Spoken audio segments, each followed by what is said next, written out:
Is that you in that video, Mr. Votz? Yes, that's Walking me. away from the car that you have parked in a place that isn't a parking space, and you're suing for 10 grand. Yes, that's correct. And according to you, your actual amount of damages is $19,486. That's correct. I've itemized. How? But please. How? This is the plaintiff, Arnold Votz. He says he went to the dentist and was towed illegally by the defendant. He has a handicap placard. The defendant had no right towing him, and he's suing her for the state max of $10,000 for punitive damages, so she can't do this to someone else.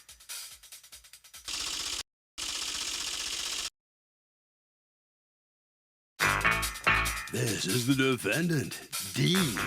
She says the plaintiff pulled into her lot, parked his car blocking her entrance, then walked off the property to go to his dentist a block away. The strange man abandoned his car. She has a posted sign informing people they can't park there, and she had this fool's car towed away.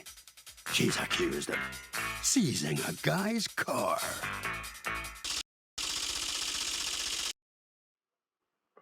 All parties, please raise your right hands.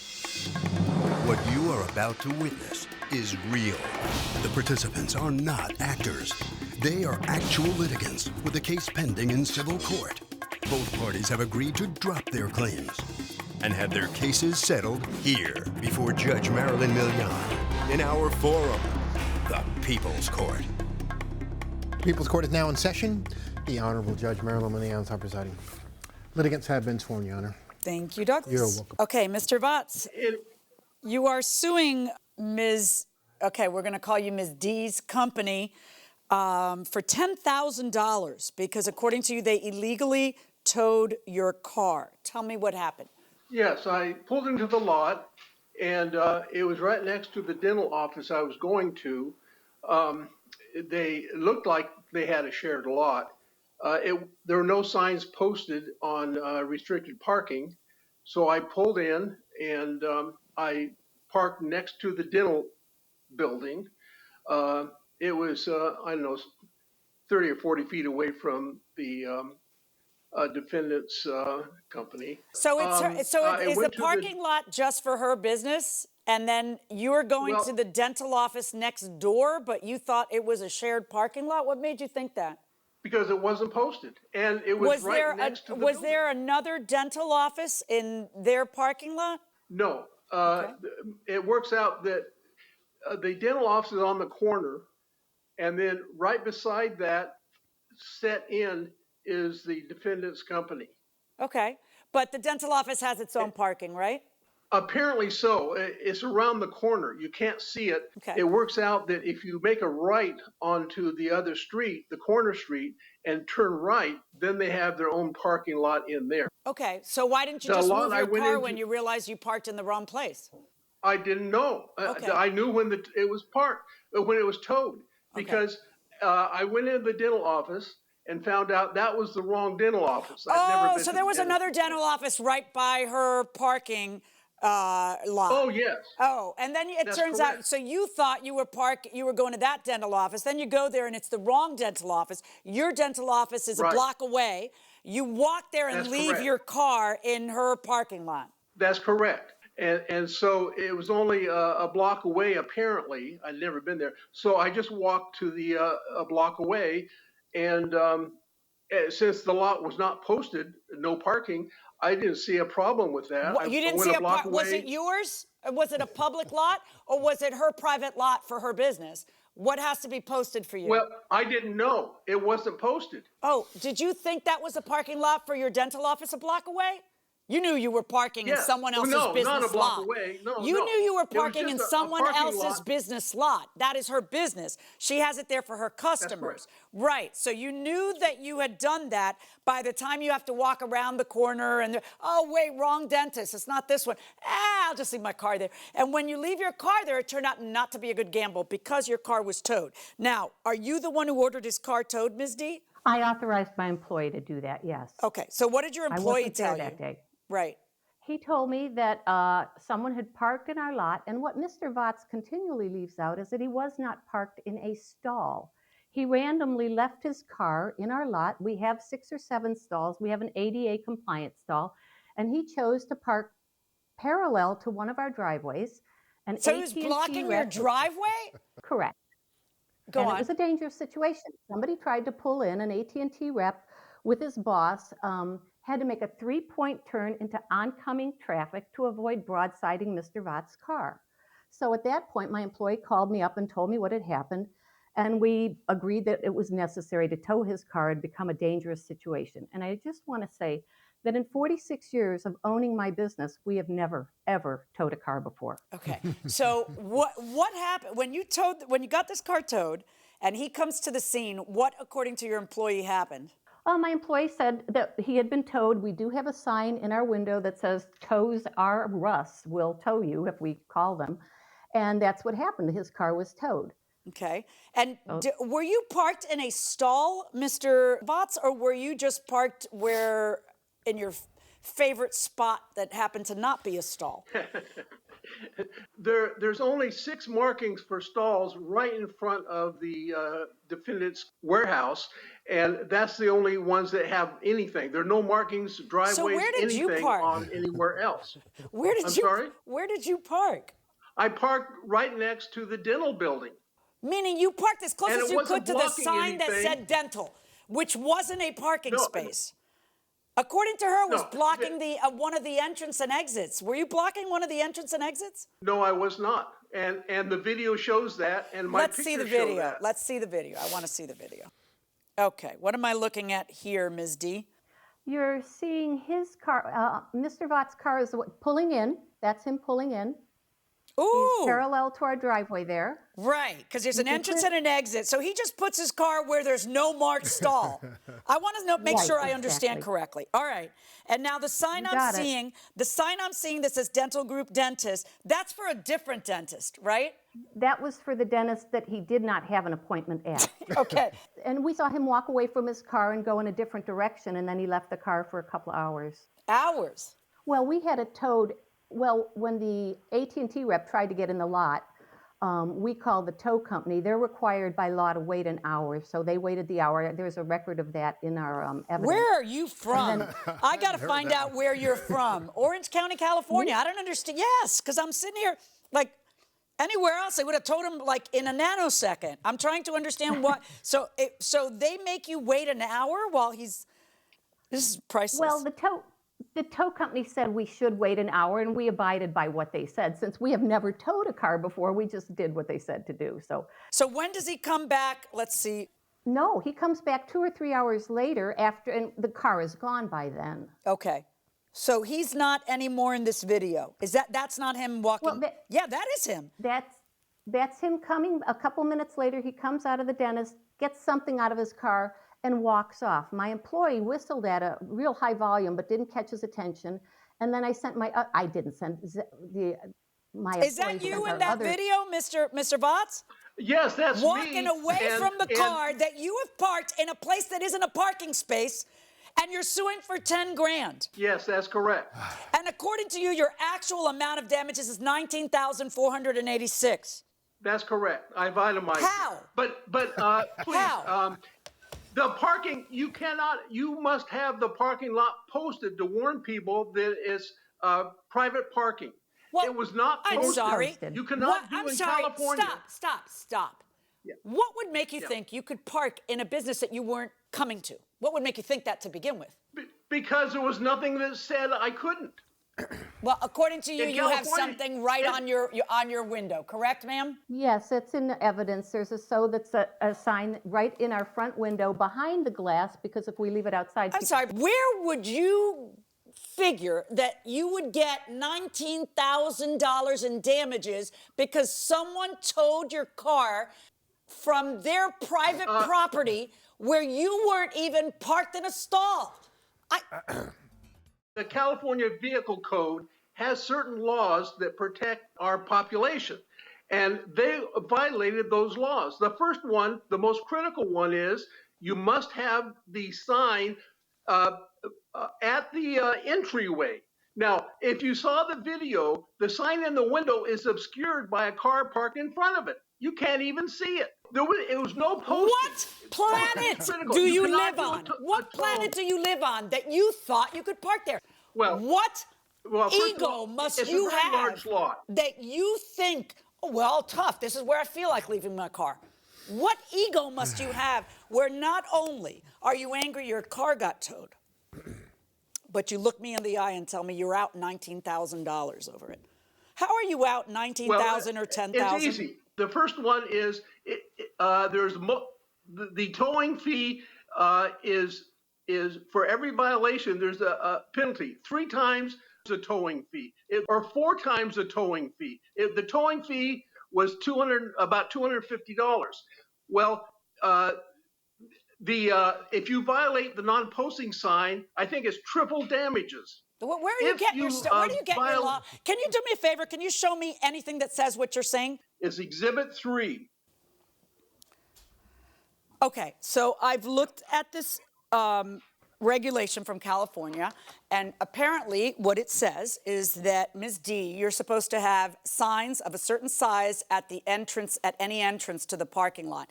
Do you have those signs at the entrance to the parking lots? We have the sign inside our store. Yeah, that's not what I'm asking, though. Do you have it on the entrance to the parking lots, yes or no? No. Apparently you got to get them, okay?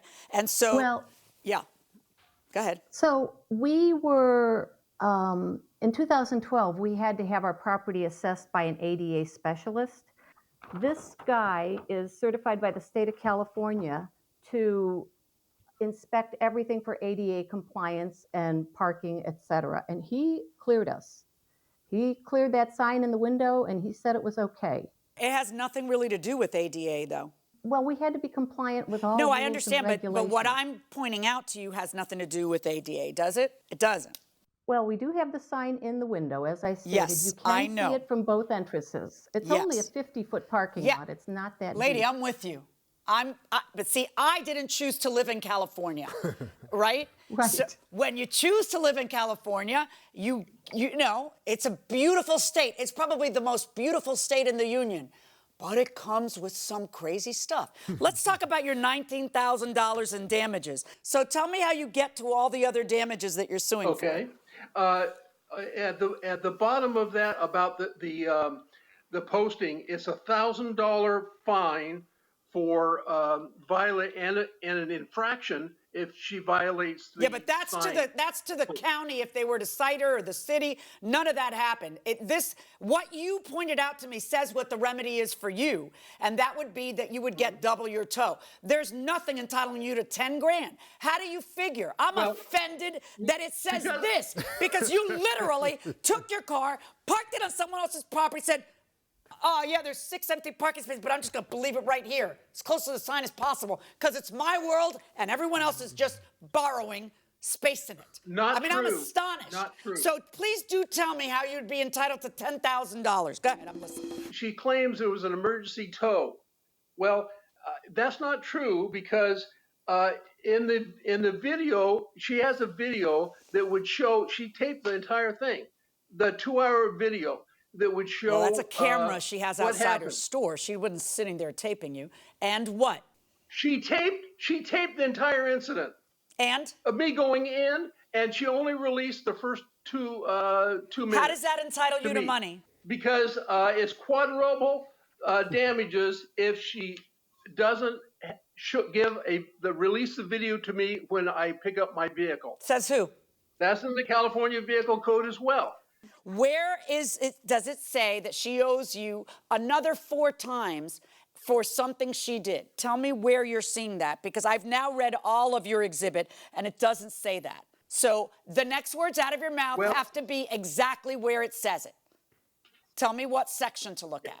Exhibit 3C, when the vehicle owner or his agent claims the vehicle, the towing company, prior to the payment. So now you can just stop, because now you're talking about the towing company and she's not the towing company. You're not suing the towing company. I can't sue the towing company because they've been indemnified by the defendant. Okay. Well, what did the towing company do wrong that you think she has to pay for? Did the towing company do something wrong? In Exhibit 9 is the receipt from the towing company, and it says that they're authorized to remove the vehicle, and they give the reason, unauthorized parking. They don't say it's from an emergency tow. What difference does that If it's make? an emergency tow. Why does it have to be an emergency? They sat around and waited an hour. How long were you at the dentist? What'd you have done at the dentist? I had some major work done. Major work? How many? Took a couple of. And was it a root canal? No, it was my crown and with cavities. All right. Under So it. how many hours did that take? It took 2 hours. So for 2 hours, you left your car in someone else's private property, and you want to avail yourself of California law that happens to say that if they don't mark it properly, they have to pay for your tow double. According to you, you want $5,000 for suborning perjury. How did she suborn perjury? Because they claimed it was an emergency tow with a 3-point thing. She just said that earlier. And if that's true, you have to show photographic evidence of it, which they did not do. They refused to give it to me. And also, she can call it an emergency. I don't think it was handled like an emergency. I mean, you parked the car there for several hours. It's not like they towed it right away. They left it there and said, "Are you kidding me?" Oh, and another $5,000 for punitive damages. Well, for suborning perjury. they say they have Mr. a Votz, statement from. I would make you pay 100 times what you paid for the tow if I could. You don't understand. I think you are a selfish human being. I think that you think that you can just park your car wherever your favorite spot is. Though you left it on private property, which you darn well know is not what you were frequenting. But worse, you didn't even park in a stall. You literally parked in a spot that doesn't exist. You see, he points out to me a statute where in California, if you don't put the signs out that say it's not a public parking, then not only does he not have to pay for his tow, but you got to pay double. Why do they do that? I guess because they really, really want you to put those signs out. So I am giving you the advice to put those signs out. But here's the thing.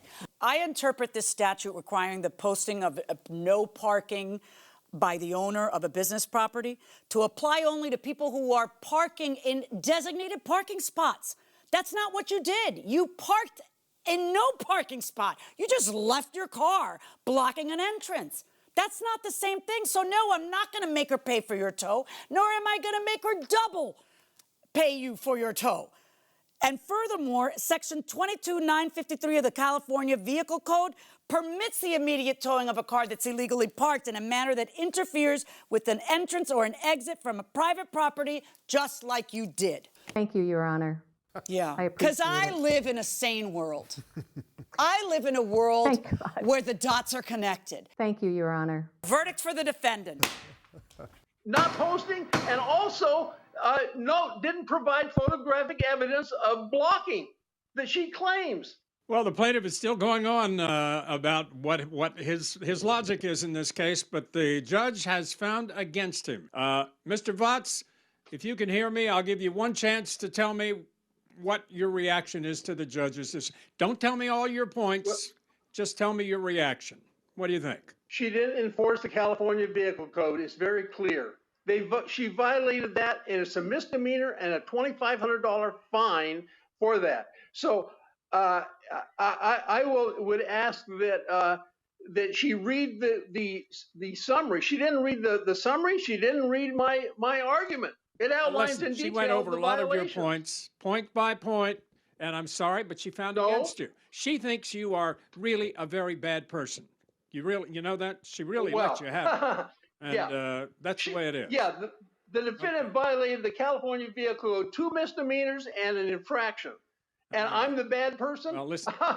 The only way you can read the sign is all right, if you Mr. have Votz, a we're going to end the discussion with you. You've lost the case, and you can go on and ramble as long as you'd like. But we've come to the end of it.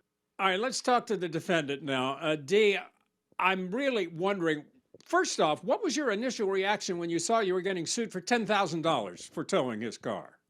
What'd you think? I was stunned. I couldn't believe it. I mean, $10,000 for towing a car for a $248 tow. I was stunned. Oh my gosh, what a case. What a case. Well, listen, congratulations. You're off the hook. You don't have to give him $10,000. So relax. Thank you so Okay. much. Okay, Doug, this is an interesting case. Here's why. Normally, when somebody tows a car from a parking lot, you have to have signs prominently displayed in order to do it. This is different because here, the plaintiff created his own spot and in the process blocked the entrance to the parking lot. That is different than parking in a spot that you may or may not be allowed to park in. He blocked the entrance, wasn't allowed to do it. There was no spot there. End of case. The 3 figurines on the shelf behind you, do they represent your daughters? Yes, they do. As a matter, wow, that's an observant viewer. Yeah, I would say so. What else are they looking at? I gotta go make sure my manicure is good, you know? Yes, they do. That's an artist named Lordy, and yeah, that was purchased for me by the show actually when we were decorating the set, and yeah. You're a sucker for 3 of anything. I am. Must admit. 3 and It's like 5, we've those got 2 3, numbers. Yeah, Yeah. look up. There's 3 bears in a painting at the place in North Carolina, right? Yep. And you know, you're just. That's how people can get you. Like you would go to a garage sale, and if there's a broken table with 3 legs, and they said, "Well, it's because of your 3 daughters," you'd walk out with that table for sure, right? I wouldn't go that far, but I do. don't know. I have a painting with 5 palm trees. I'm like 5. That's you know, like you know, I do have a thing for that, especially whenever I see a party of 3 of anything.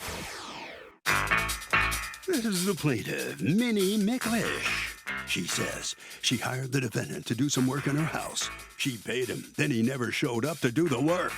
She's tired of his lame excuses and is suing him for the return of her $300.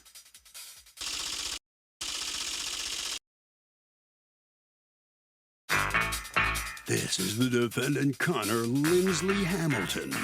He says he spent 3 hours at the plaintiff's house preparing for the job she hired him to do. Then she turns around and changes her mind and wants her money back? No way. He called her numerous times to schedule the work. She's the one who backed out, and deposits are non-refundable, so he owes her $0. He's accused of blowing off a customer.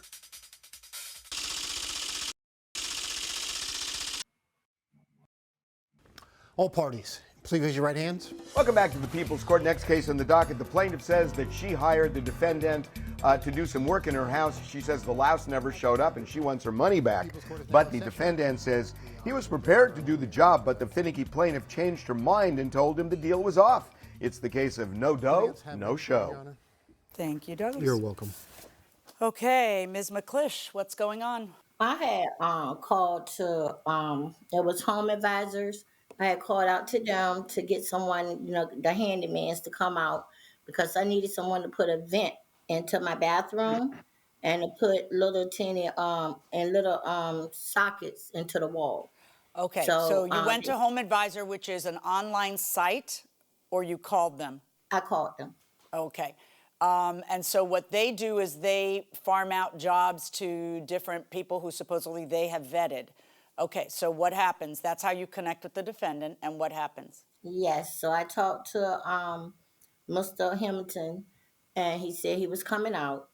So he came out on August the 8th, and then he waited for me a few. I was a little bit late. He waited for me a few. So I got here, and I talked to him, and I explained to him what I needed, the work that I needed done. He said, "Oh, okay, I can do that." He said, "Yeah." He said, "Just to put a vent in there." And he showed me what needed to be done. I said, "Oh, okay," because he sounded very professional. I said, "Okay, so this man know what he's talking about." So then afterwards, I told him, I said, "Well, I'm gonna need the electrical Outlets. installment and the outlets." Yes, ma'am. And so he said, "Oh, I can do that. I could do that." He said, "That is no problem." So I asked him when can he get the job done. So he told me that he would be able to do the job on the 14th. 14th of what? 14th. August the 14th?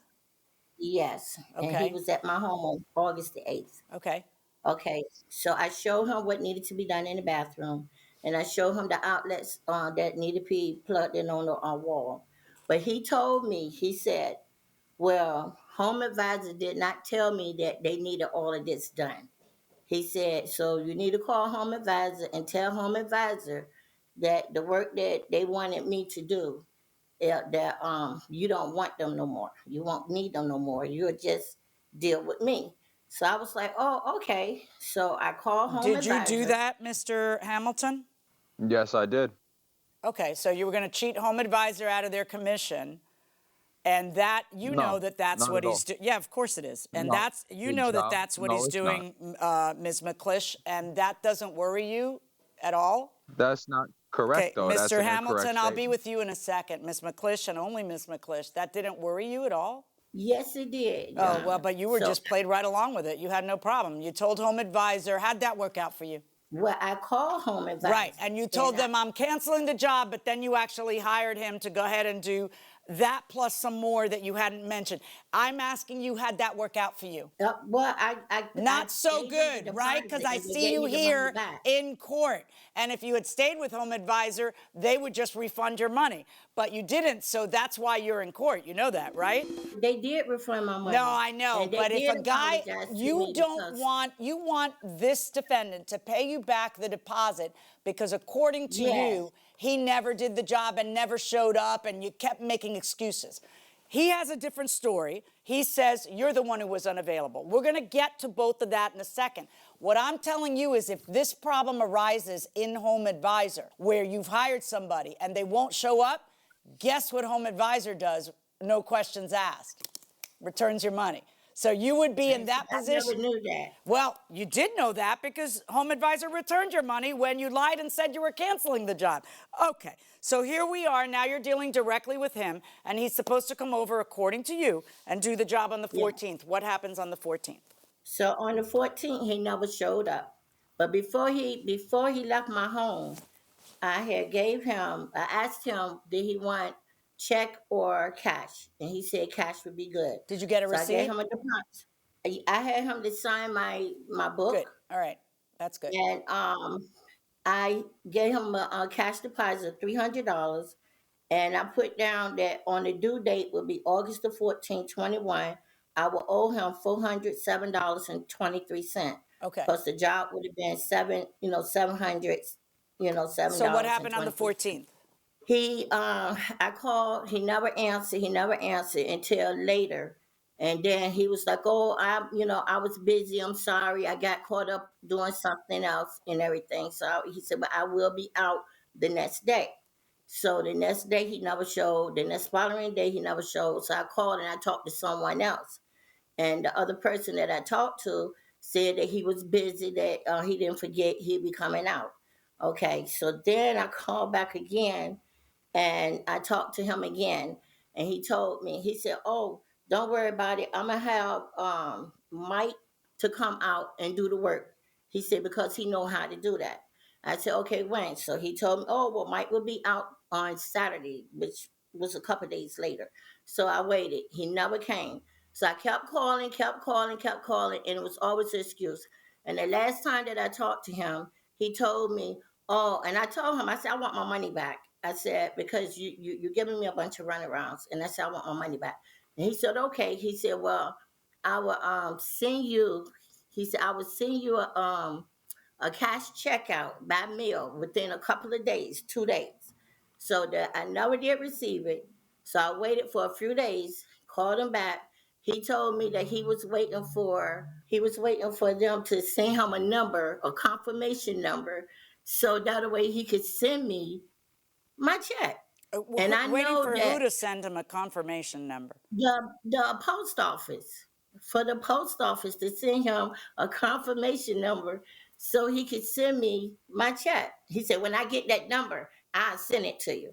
So I do know, I started thinking, I said, no, because I know when you goes to the post office and you do a package or you send in the mail, they give you a tracking number right there on your receipt. And they shows that to you. Yeah, what does that So have to do way with you that, can- with anything that we're talking about? Because he was saying he was sending me the $300 by mail. And he was waiting for a tracking number, a confirmation. He never did. He never Okay. did. All right, let send me hear from that Mr. mail. Hamilton. I Go never ahead, got the Mr. check. Hamilton. Let me hear your version. What happened here? So I went out and I did the inspection. Initially, home advisor advised me that it was just a vent installation. So for one, she had a fall vent in there, which I explained to her I would have to cut a hole into the siding above the window to replace the new vent, which wasn't covered under Home Advisor. All right. So then she came up with the outlets. I went ahead, I went through each room with her with the outlets. I contacted my cousin, who was the contractor I was having do the electrical because he's an E2 electrician. So I went ahead, I contacted him. He stated because of the age of the building, if each room does not have an independent breaker, we need a special type of outlet that has its own breaker. He reached out to her and spoke with her, made her aware of these issues, went ahead and attempted to set up a date with her. He said he would call her back. Can you hold on a second before we get to that? Had you already given her a price for the outlets and the vent of $700 and? Yes. All right, so you had already priced the job. So now what you're doing, so there's a contract. She's going to pay you $723. You're going to replace the fake vent with a real vent, and you're going to install, or your employee, you know, whoever you subcontract is going to install the electrical outlets. That's all she's out is $707.23. But now the electrical guy comes in and says it's way more complicated than that. You misquoted this because we're going to have to put... No, not at all. Oh, so you'll still do it? My quote was... So the job was perfectly fine, still set. However, she never responded to my electrician, which is why the job got canceled. I sent her a text message. I let her know I can send you out a check. That's not a problem. I forgot to. That's my fault. Okay, no, but hold on one second. Why would you be sending back a check if it's her fault and she's the one who didn't follow up with the electrician? Because it's an entry-level business. I just started my business, so in order to keep a happy rapport with somebody, I would rather give you your money back than have to go through something like this. That's fabulous, except I can't help but notice that I'm here because you never did give her money back. So here's where things get funny. Due to the fact that the customer neglected to purchase the correct supplies, neglected to go ahead and recognize or acknowledge my electrician, I don't feel that I'm due to have to give her $1 back, but I'm willing to give her that. Is your electrician here to testify? No, he's not. How are you going to prove that she didn't call him? That would be hearsay. I mean, I can't, but can she prove that she did? No, she doesn't have to prove that she did. She's talking. Listen, if I have no proof and I got to go on word of mouth, am I going to believe the contractor who is delaying, you know, in her view, delaying things and not going on the 14th? Or am I going to believe the person who's itchy as hell to get a job done? I know that Ms. McClish wants the job done. I don't think that she's neglecting to call anybody back. She's the one who hired you, who wants the job done. Explain why you were objecting when I was saying, so you're cheating Home Advisor out of their commission. And I want you to explain why that isn't. If you made the connection through her, why wouldn't, even if she has, I haven't finished my question. I haven't finished my question. Explain why it is, like if you go there and she has a bigger job, why wouldn't you then just do the bigger job through Home Advisor? Because none of the job went through Home Advisor. I'm not done asking my question. Rather than telling her cancel Home Advisor completely and just go through me. Now I'm done. Go ahead. For one, no one cheated Home Advisor. What she paid is a referral fee. That has nothing to do with me. None of that money goes to me. Home Advisor does not pay me. She pays me. She pays for a referral from Home Advisor. So she's not paying Home Advisor for the referral, which of course would come off of your bill. Because she's going to pay whatever she's going to pay. So that would be off of your bill that would come off that referral because you got the referral. No one cheated Home Advisor. So when you don't go, well, yeah, if you don't go through Home Advisor, then Home Advisor got zero, even though they connected you with her, right? What did Home Advisor get? She still had to pay her referral fee. To Home Advisor? You told her to tell Home Advisor it got canceled, and Home Advisor returned the entire amount. But she still had to pay a referal fee. I'm sorry, did you end up paying Home Advisor anything, Ms. McClish? I paid Home Advisor $298.48 and on August the 9th, and they tucked and credit me back on August the 20th, the $298.48. So net deficit to net payment to Home Advisor zero is what you're saying. You got the entire amount back by lying and saying that it was canceled. Okay. I do want to know that you understand that you have had to come and sue because you did that. Do you understand that, Ms. McClish? Yes, ma'am. Oh, good. Okay. All right. In any event, yeah, I do find that if the work did not get done and there's no proof that she, quote, failed to call a third party who you farmed it out to, I am finding in favor of Ms. McClish, return the $300 verdict for the plaintiff. Thank you, Your Honor.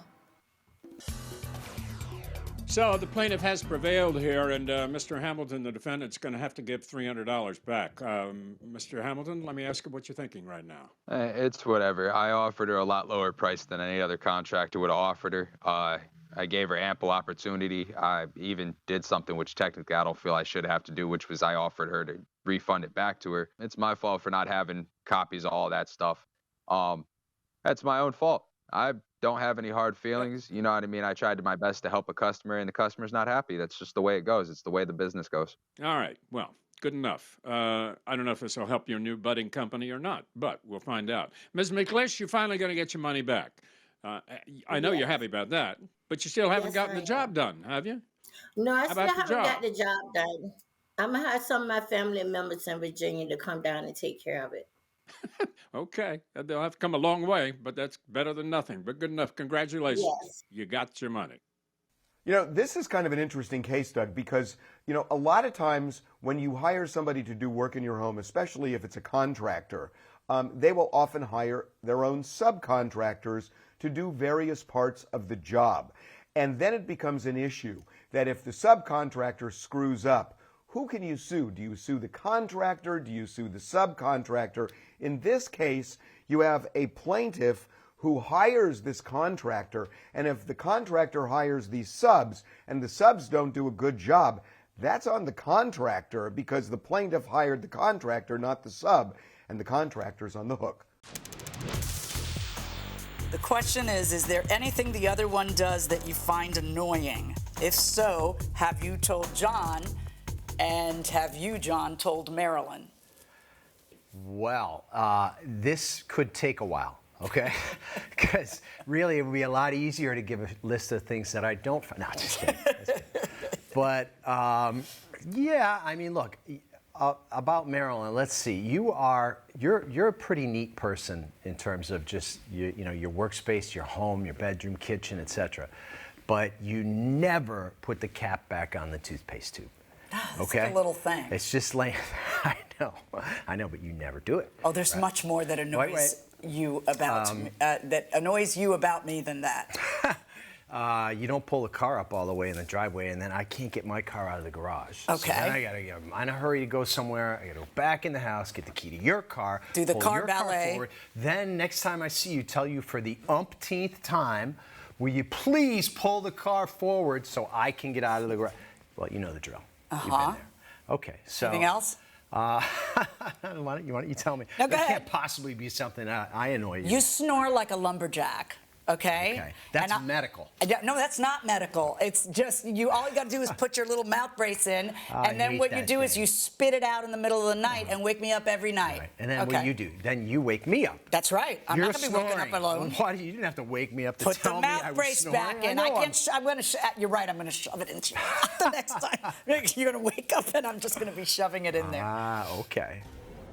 Thanks for joining us. We will see you next time.